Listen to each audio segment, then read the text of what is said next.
পাচ্ছিস রে ভাই। ঠান্ডা লাগছে বল, আর কি করবো, ভুলতে পারছি গরম ধরার লেগে।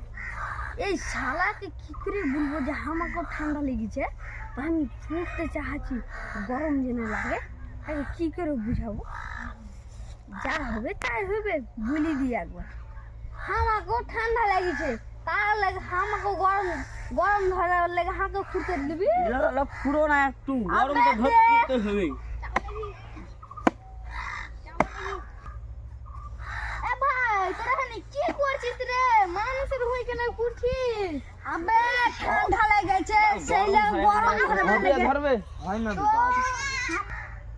আবে আমারও তো এক ফিকে ঘুম আছে, আর শুধু আমাকে তো ঠান্ডা লাগছে, আর শুধু যোগ দিব নাকি? এ ভাই আমাকে ঠান্ডা লেগে ঘুরতে দিবি? হ্যাঁ রে ভাই, লে ঘুরে।